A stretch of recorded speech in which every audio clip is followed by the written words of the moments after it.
बिस्मिल्लाहिर्रहमानिर्रहीम, अस्सलाम वालेकुम।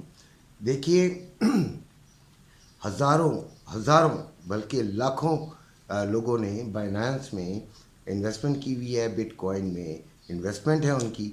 और वो बहादुर लोग हैं और काम करते हैं, अपने पैसे को बढ़ाना चाहते हैं, अपनी तरक्की करना चाहते हैं और कुछ ना कुछ वो करते रहते हैं। बहुत ज़्यादा ये मुश्किल काम है, लेकिन उन्होंने रिस्क लिया और बहुत सारे लोगों ने बेइंतहा कमाया भी, जो जानते थे, जो समझते थे, जिन्होंने इस पर इल्म हासिल किया, जिन्होंने इसको समझा और उसको उसके नेचर के हिसाब से खेला, तो वो उन्होंने तरक्की की और बहुत ही ज़्यादा कामयाबियाँ हासिल की और आगे बढ़ गए। लेकिन कुछ लोग इसमें डाउन भी हो गए और दिल तोड़कर हार कर बैठ गए, क्योंकि उनके पास फंड्स की कमी भी थी और उनके पास इल्म का और तजर्बे की भी कमी थी। बहरहाल कल जो है वो एक बड़ी खबर जो थी वो बम की तरह फटी कि SEC ने जो है वो 13 एलिगेशंस लगाए हैं बाइनेंस US के ऊपर। और 13 इल्ज़ामात में से जो सबसे बड़ा इल्ज़ाम है वो ये है कि ये अपने फंड्स जो हैं, जो यूज़र्स के फंड्स हैं, जो उनके क्लाइंट्स के फंड्स हैं, जो उनको इस्तेमाल करने के लिए फंड्स देते हैं अपने लिए, वो देते हैं, लेकिन इन फंड्स का जो है वो नाजायज़ इस्तेमाल किया जा रहा है, गलत इस्तेमाल किया जा रहा है और अपने दूसरे प्रोजेक्ट्स के लिए इस्तेमाल किया जा रहा है, जिसका बड़ी सख्ती से तरदीद की है। बहरहाल तरदीद को तो छोड़ें, SEC ने ये इल्ज़ाम एक बड़ा लगाया है और कॉइन बेस को उन्होंने कहा कि अनरजिस्टर्ड ब्रोकर है।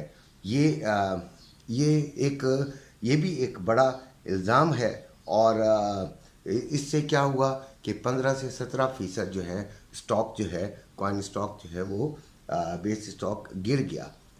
वो इससे बड़ा एक डिफरेंस पैदा हुआ और फिर काफ़ी सारे कॉइन्स को उन्होंने सिक्योरिटी करार दे दिया। यानी मतलब समझें कि ये चीज़ जो है वो उन्होंने एक तरह से सीधा हमला किया। अच्छा, अभी ज़रा गौर कीजिएगा कि जिन कॉइन्स को उन्होंने सिक्योरिटी करार दिया वो दरअसल चाइना ने उन्हें अडॉप्ट किया था, चाइना ने उन्हें तस्लीम किया था और चाइना ने मतलब उसे माना था। तो यानी कि ये जंग जो है वो US और चाइना की है, ना कि SEC और बाइनेंस US की है। यानी बहुत ज़्यादा इसमें कॉम्प्लिकेशंस हैं जो कि इतनी जल्दी समझ नहीं आ सकती। बहरहाल एक मुकदमा भी चल रहा है अमेरिका में और जून और जुलाई इन 2 महीनों के दौरान उसका कोई रिज़ल्ट, उसका कोई फ़ैसला आ जाएगा। उस फैसले का भी इंतज़ार है। अगर वो फ़ैसला इनके ख़िलाफ़ आता है बाइनेंस वगैरह के, तो फिर तो मामलात थोड़े गड़बड़ नज़र आते हैं। लेकिन अगर वो फ़ायदे में आ गया, यानी कि इनके फेवर में आ गया, तो फिर चांदी ही चांदी हो जाएगी। अब ये भी देखा गया कि इस खबर के बाद क्या फ़र्क पड़ा है।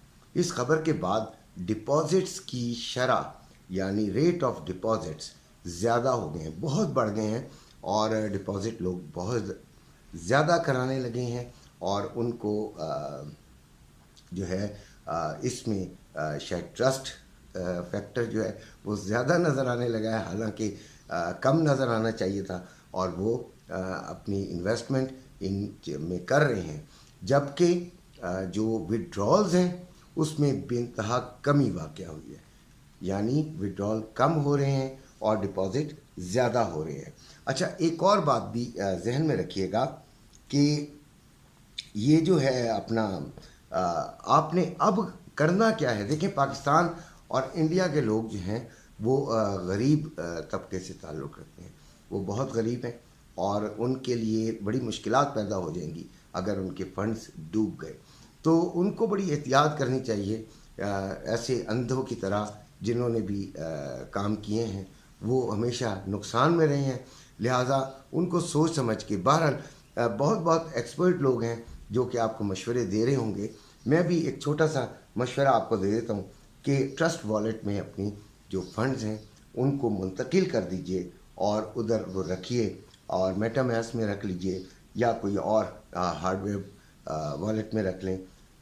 इस तरह आप थोड़े से अपने आप को सेव कर लीजिए, और जो थोड़ा सा आपके पास फंड है जिसका आप रिस्क ले सकते हैं और वो आप ज़रूर इस्तेमाल करें, क्योंकि इस्तेमाल करेंगे तो आगे बढ़ेंगे।